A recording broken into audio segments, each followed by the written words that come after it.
Hey, what's going on, y'all? This is Brathwaite here. And Arlene Brathwaite. And for those of you who don't know our story, I did 21 years in prison, and Arlene did the time with me. All right, so a couple months ago, Arlene and I experienced a situation where I received a phone call from an individual from prison who I haven't seen or talked to in, I would say, over 20 years. We're talking, the last time I seen him was maybe 2001, 2002 or something like that. And it was surprising to me because, number one, we're talking over 20 years ago, so I'm figuring this man should have been home already. So, of course, when I received the phone call, I'm like, what are you still doing in prison? And as we started talking, I realized that he did go home. He went home a few times, and he was back in prison. So, that just, when I told Arlene the situation, she was just like, wow, what's going on? And not only did he come back and forth to prison, but now on this prison bid, he has 25 years to life. So that kind of makes you wonder, how can a person experience prison and then go home and then come back, experience prison life again, and then be released, and then come back to prison? I believe a part of that is your support system. True. Okay? Yeah. You were fortunate to have people that really loved you and cared about your well-being while in prison, and they had a plan for after prison, right? Yep. You especially had one person that was there constantly, right? And that was me. Yep. And unfortunately, a lot of people do not have that support system. So they're in prison all these years to come out, they have nothing in place. They have nothing in place. So it's almost like the system is set up to fail them, right? Yeah. Because they're unprepared. Yeah. I believe that. But I also believe that there are people who did have people, significant others, family, who were there for them for the whole bid, and they still went home and came back to prison. And this particular individual that I'm talking about, he did have people who were in his corner. Not only that, but when he got released, he told me his story. He told me that when he got released, he actually opened up a barbershop, and he was doing real well with the barbershop. So it's like, okay, well, of course, the question is, well, what happened? How'd you, wind up back in prison? So what he said was that the landlord went up on the rent.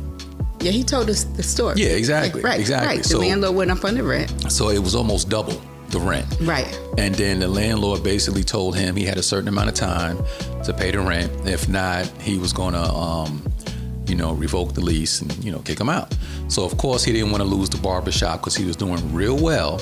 So now here's basically what we're talking about today. In his mind, he said, how can I raise the money to pay my rent so I don't lose my barbershop? Right. So he thinks, let me go to my cousin who sells drugs. I'm going to give him money to purchase drugs. And when he sells the drugs, he's going to give me the money that he owes me plus some, almost like an investment, so to speak. Right. And he did it. So it's going back to the old ways of thinking. The old ways of thinking. Exactly. Instead of trying to find a legal way Absolutely. to keep, money coming in to pay the rent, because he said the barbershop was doing well. So it couldn't have been doing that well if his rent doubled and he couldn't afford to, So he did this with his cousin, and it worked. He's seen how easy the money came and how quickly the money came. So, of course, with that thinking, what do you think he did? He took more money, gave it to his cousin again to do the same situation. The money came back. So now in his thinking, it's like, well, this is another stream of income. So it went from it's going to be a one-time thing to try to get this to now. This is a stream of income for me.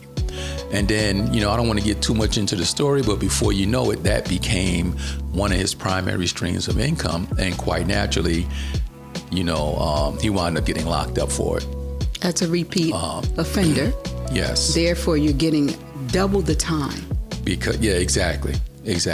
And, when you look at his charges, he basically was arrested for armed robbery and some other stuff. So now you're like, well, wait a minute. If you was giving your cousin money for drugs to flip the money to pay your rent, where did the armed robbery come in? Mm-hmm. And that's when he said that's how he was getting the money to give to his cousin. He was robbing people. So I'm like, so it went from, you gave him money from your personal stash, I guess, to, from the money that you was making from the barbershop to make money. But then it came a point to where you started robbing people to get the money to pay him. So now, of course, a lot of questions are going on in my mind. Like, if you're making all this money from drugs, where's the money going? You can't tell me it's going just to you paying your rent. That's just not happening. Mm-hmm. So, you know how they say that when money comes easy to you, it's easier for you to lose it or spend it because you figure you can always get it back. Right. You know what I mean? So something was going on there. And, without getting too much into his story, he's not unique in the sense that there are individuals who do time in prison. They come home, they feel like their back is against the wall, so they think that they have to resort back to crime. And I'm not gonna lie, when we're in prison, we're not really adequately prepared to go back to the streets and stay prison free, so to speak. Mm-hmm. You know what I mean? Of course, they got programs in the prison, and people talk about, the anger replacement training program. They talk about the drug program, all these programs that they have, that they offer. But to me, it's just cosmetics. It's just to say we have programs for these inmates to go through, and if they go through them, then they should live a productive life when they get home. And that's not necessarily the case. It's a tool that they use in prison mm-hmm. to control the environment. Mm-hmm. You know what I mean? It keeps the inmates focused mm-hmm. on something other than idle time, getting in trouble. You know what I mean? Mm-hmm. So.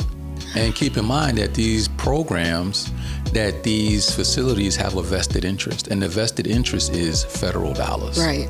So per inmate that goes through the program, they're getting a certain amount of money for them. So the facilities are not really concerned if, the inmate learns or not, or if their way of thinking changes or not.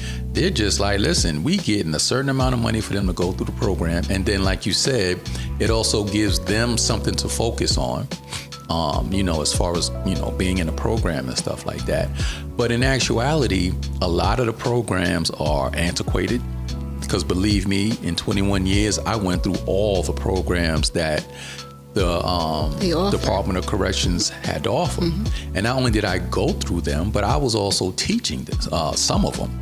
So in my experience with them, when I came home, I realized that a lot of the stuff that I learned and that I was teaching really weren't applicable for me when I got home. I'm going to talk about the barbershop business from an inmate. I'm going to say inmate coming home and opening up a barbershop business. Now we know that we heard that you can't get a license from the state. Mm-hmm. Okay, so you already know you got to be doing something illegal from the door. Yes, because if you do have a felony, you can't right. get a barber's license. Right. Mm-hmm. Mm-hmm. So if you did 20 years or 21 years, we know that's a felony. Yes. So you have to be illegal from the door, and you have to do all these illegal things. Mm-hmm. Not say the drug game, but you have to lie.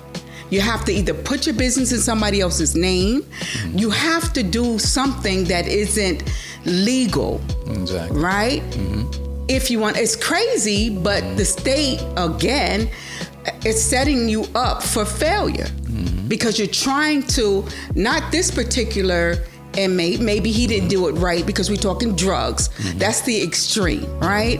But we're talking about someone else we know that actually had to put their business in someone else's name because they were a barber doing well, but couldn't get licensed. And you're right, because there was another person that I was in prison with, very good brother, who came home and he basically followed the same path that this other individual did who gave me the phone call, where he was also an excellent barber. He came home, he had a felony, so he couldn't get his barber's license right away. So yes, he did open a business, and in doing so, he did it illegally. Some people may say it's not illegal, it's but illegal if you put it in someone else's name. He had to put it in somebody else's name. Right. Yes. And, some years later, he was able to get his record expunged to where the felony didn't prevent him from getting his barber's license. And he wound up getting his master barber's license and was able to run the business legally. Right? So here's two individuals who I was in prison with. One came home, and when things got hard, he reverted back to what he used to do. And then here's another individual who came home. Times got hard, but he did meet a woman and had a wife and had family support. And although he started off, kind of shaky, not putting in his name, he wound up becoming successful. And today he's still successful. And I have to add that the same individual, even though he, the same scenario, he's in prison, he's a barber in prison, but with the individual that ended up getting his license, right, he also was doing positive things while in prison. Yep. Okay? He was an entrepreneur even in prison, right? Because the same individual designed our logo that we use right now today. Yes, he did design the logo that we use today. And like you said, even in prison, he was able to hone his skills as a barber, because he was cutting a lot of people's hairs in prison. I was one of them. Yeah. And while we were doing our book thing, he did design our logo for us. And not only does he cut hair, but now he also does tattoos. And not only that, but, he used to draw in prison. So that's another way he was making money, making cards for people, drawings. He made a few drawings for me as well. So he had that entrepreneurial mindset from prison. And he was another one who was like me that said, if I'm given a chance to go home, I am not coming back. When I say having someone there to support you, I'm not only talking about outside the prison. I'm talking about inside the prison support, because he had people like you and others that supported whatever he did, whether it was tattoos, haircuts, the card business. You understand? He had a nice support system, whereas the other individual probably had none of the above or very little, or maybe had it, but, still decided this is the way out. Sometimes people have a good support system and don't even realize it because they just want to do things their way or no way at all. And those, to me, are the people, I hate to say it, but they don't learn, you know what I mean? And they keep repeating bad behaviors. Most definitely. No doubt about that. So does repeat offenders. Exactly. So because no one's going to do 21 years and then come back to do another 21 years. What goes through that person's head, unless he has someone in their ear, listen, we can't do this anymore. You need to do this, that, or the other, or somebody really out there. It's almost like holding a person's hand, guiding them all the way until they get it right. Let's talk about one of the legal hustles you had in prison. I can remember those leather bags. Yes. Absolutely beautiful. I used to make leather bags, yeah. in there, it made those bags special because no one out here had the leather bags that I still have to this day. You made money off of them while in prison. You know what I mean? So it kept you in that, headspace of being an entrepreneur. It kept you focused. Even though you didn't do it when you came home, it kept you focused and it kept money in your pocket. Most definitely. No doubt about that. And it also showed me that, hey, I can actually come home and do something like this. Absolutely. Like you said, not the leather thing, because it does take a lot of time to do that stuff. And, in prison, all I had was time. Right. So I could sit there and take a week to make a bag, and it's okay. But out here, I don't have that time to just sit down and say, okay, I'm going to take this whole week to make this bag. I believe in my heart, our situation would have turned out a lot differently had I not been there to support you when you came home. I mean, we can't prove that, but if you think about it, you had a home, right? You didn't have to worry about where your food, your meals were coming from. You had a partner that you had together. You had already started a business that can function outside the prison walls. So you had a foundation. So you had a good start, right? So that, to me, if you took away all of that, it would have been a struggle for you. Most definitely. And a lot of people don't do well under pressure, especially after doing 21 plus years in prison. You're lost. If you do 21 years anywhere, absolutely, that becomes your norm. So doing 21 years in prison, you become accustomed to that environment. Yes. As far as how you're making money, your daily activities, what you're doing, your whole mindset. That's your mindset of 21 years. So now when you pluck a person from that environment and put them into another environment, which is a whole new environment, because when I came home, everything was new. Nothing was the same outside of some of the people that I knew, but the environment itself was different. The culture was different. Music, everything, technology, all that stuff was different to me. So when I came home, all these dreams that I had of, I'm going to be happy, everything's going to be okay, I'm this and that, mentally, I was struggling to adapt to this new environment because I just wasn't used to it. I used to get headaches a lot of times. I used to get frustrated a lot of times because a lot of the stuff that I learned in prison, as far as how the world was going to be, quote unquote, it wasn't. Absolutely. Little stuff that we take advantage of out here. I noticed that you struggle with, Yeah. We struggled, even little things I noticed, like when we would go to a restaurant, right? You would stand back as if like you were in prison. You have to be instructed to move, right? That I noticed a lot. But it took a long time. It didn't happen right away because you're talking undoing things that the way you were doing things for 21 years, right?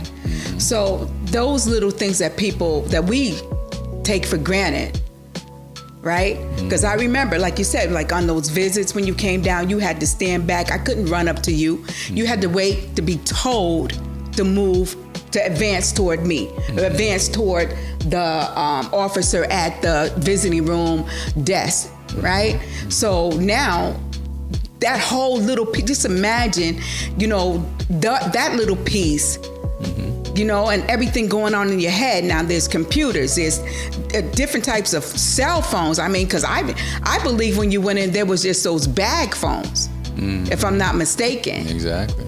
You see what I'm saying? You had to relearn everything. Exactly. Even the drive in the car made you sick. You remember that? Exactly. That motion sickness you had? I was so used to riding in those big prison buses that when I got into the car, I instantly felt claustrophobic. It was just too small for me.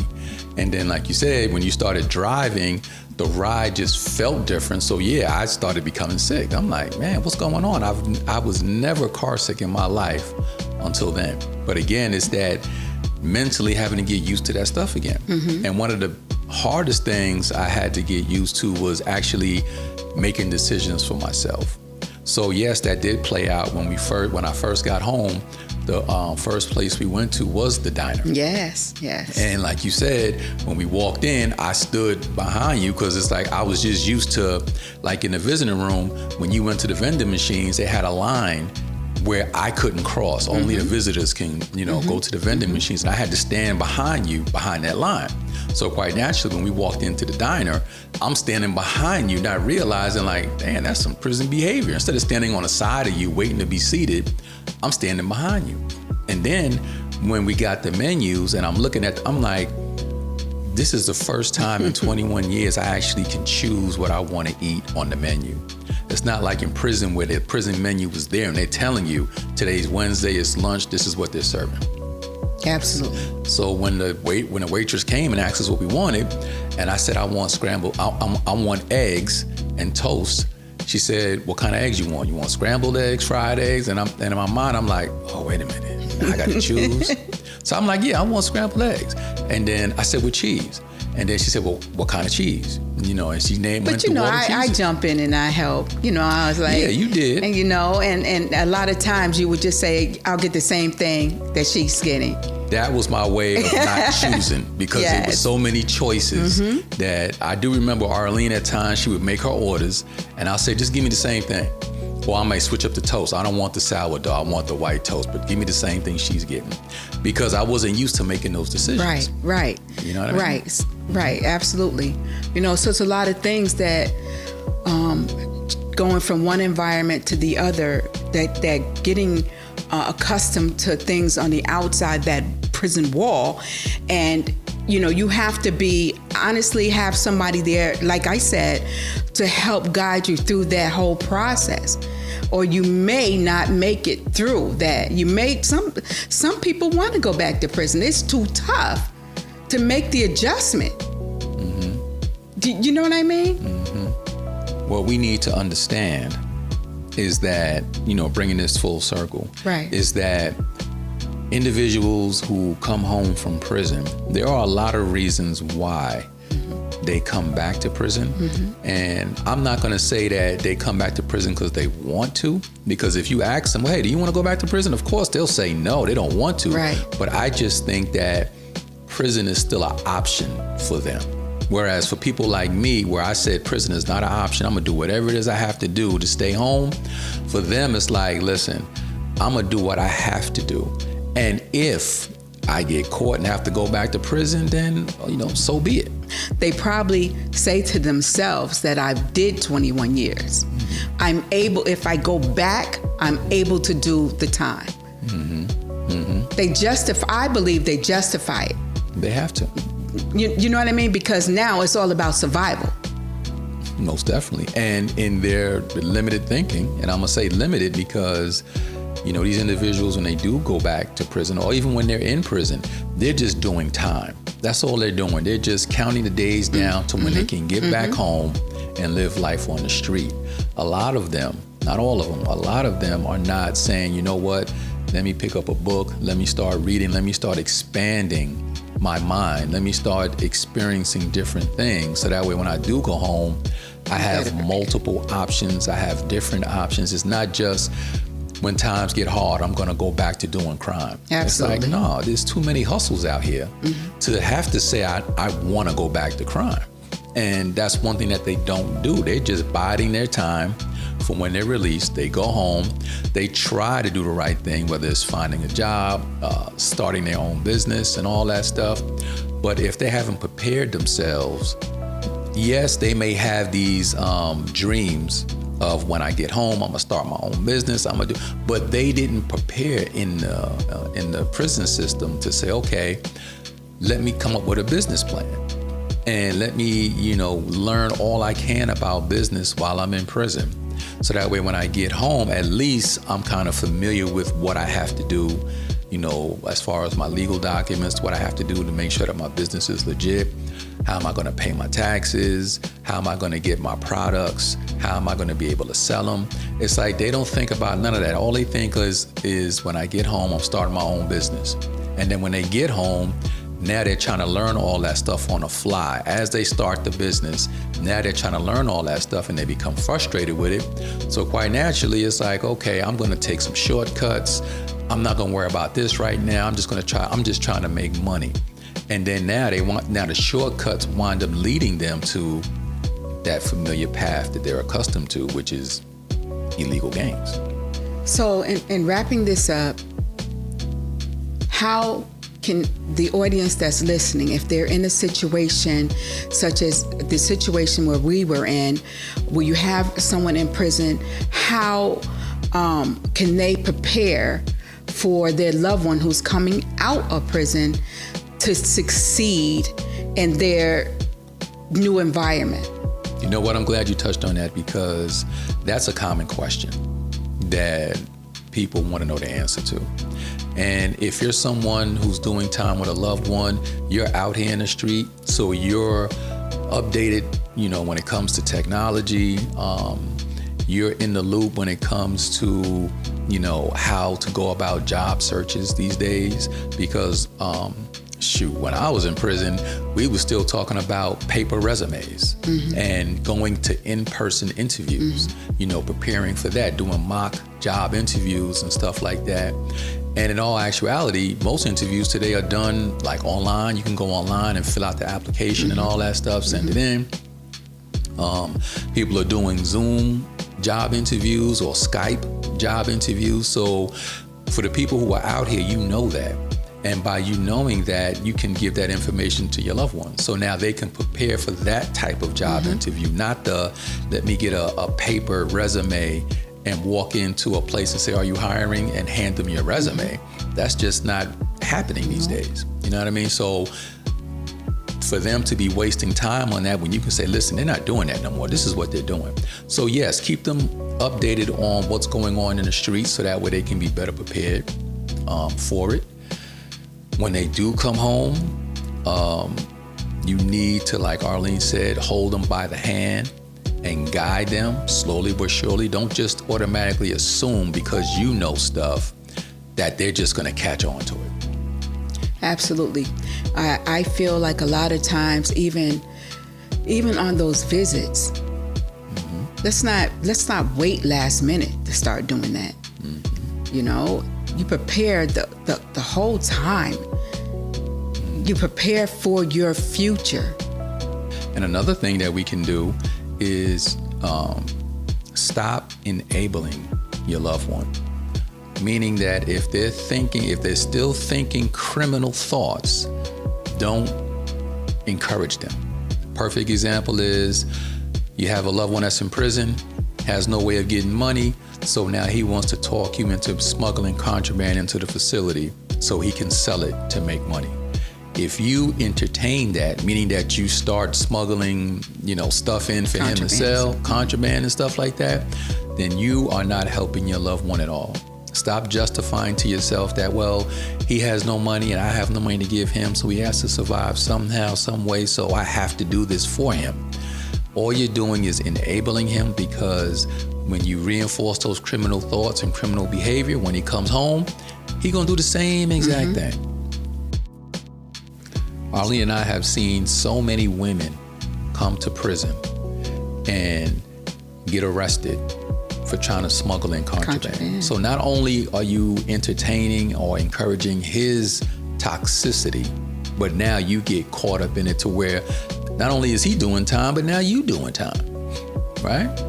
And how many times have we seen women who came with their kids and had drugs in the kids' Pampers and all that stuff? Now they get arrested for it. Their kids get taken away from them. All that because you allowed your loved one to engage in this criminal activity and you entertained it. So yes, do not enable your loved one by entertaining his criminal thoughts or criminal activity. Once he starts talking along those lines, you need to correct him immediately and let him know that there are different ways to make money or to survive in prison. I survived in prison. Yes, Arlene was there for me. Yes, she did give me money and packages, but I also found ways to survive myself. So whether it was selling those leather bags, whether it was having Arlene bring stuff on the package for me and then I like resell them for stamps or food or whatever, I found many ways to make money to where I was going to be okay. And they can do that as well. And also, I encourage people to not depend on the system to work for you, because it does not work for everyone. It did not work for us. If you have a spouse that is doing okay, when I say okay, meaning they have a 9-to-5, they're covered with health benefits, they have a place to stay, you are not getting any help via the reentry programs that are set up for inmates to do or to get on their feet once they make it home. And that includes insurance, Medicaid, housing, anything that is given to those people, because I don't know everything that's given to them because we weren't afforded that opportunity because I worked. Definitely, like Arlene said, don't depend on the system, because all the stuff that I got from the system did not help me when I got home. I had to depend on myself. I knew it was going to be me and Arlene against the world, so to speak, because of the Catch-22. So yes, definitely do not depend on the system to help you out. You have to depend on yourself. Absolutely. Pretty much. And, when we don't depend on ourselves and we depend on the system, and the system lets us down when we get home, that's our excuse. See, I did everything they told me to do. I got all the certificates that they wanted me to get. I did all this stuff and I came home and none of this stuff worked for me. I'm going back to doing what I do best. And it's obvious you wasn't good at it, because if you were, you wouldn't have got caught. So in closing, I hope that Arlene and I said something that will encourage and inspire those who are incarcerated and the loved ones who are doing time with them. So I am Ali Brathwaite. And I'm Arlene Brathwaite. And thank you for listening to our podcast. It's about time.